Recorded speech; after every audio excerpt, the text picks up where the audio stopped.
देखिए बच्चों, जैसे कि आप सभी लोगों को पता है कि लू इस समय एक ये गंभीर समस्या बनी हुई है। भारतीय मौसम विज्ञान के अनुसार लू एक आम बोलचाल भाषा है और यह एक गर्म हवा है, ठंडी हवा ना होकर के यह एक गर्म हवा है।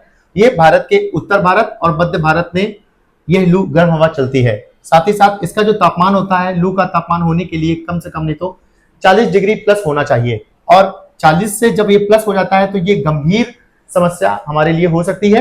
यानी कि 45 से 48 तक इसका जो अधिकतम जो तापमान गया हुआ है, ये इसका 48 तापमान है। जैसे कि ये एक शुष्क और तेज हवा और गर्म हवा चलती है, इसी के साथ साथ ये लू पैदा होती है।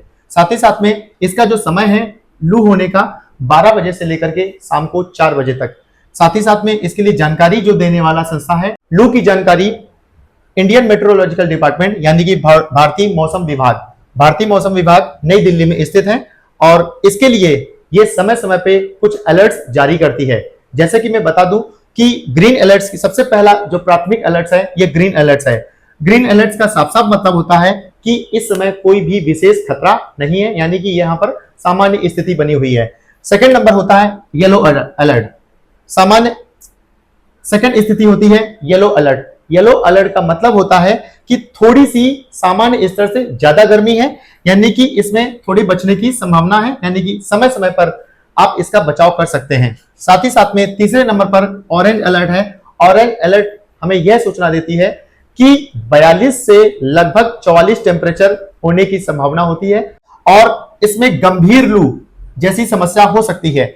सामान्य रूप से इसका जो तापमान होता है 42 से 44 डिग्री टेम्परेचर होता है। साथ ही साथ में अंतिम रूप से रेड अलर्ट, जो कि भारतीय मौसम विज्ञान के अनुसार अंतिम जो रेड अलर्ट है वो है इसमें बहुत ही गंभीर समस्या, यानी कि बहुत ही गंभीर तापमान है, और यह तापमान 44 डिग्री से प्लस में स्थिति में होती है। साथ ही साथ में इसमें एक्सट्रीम हीट वेव होता है। एक्सट्रीम हीट वेव होता है, और एक्सट्रीम हीट वेव के साथ साथ में आप सभी लोगों को यह हिदायत दी जाती है कि अधिक से अधिक अपना समय घर में ही बिताएं, यानी कि नॉर्मल जो इसका समय है 12 बजे से 4 बजे के बीच में आप कम से कम घर से बाहर निकलें।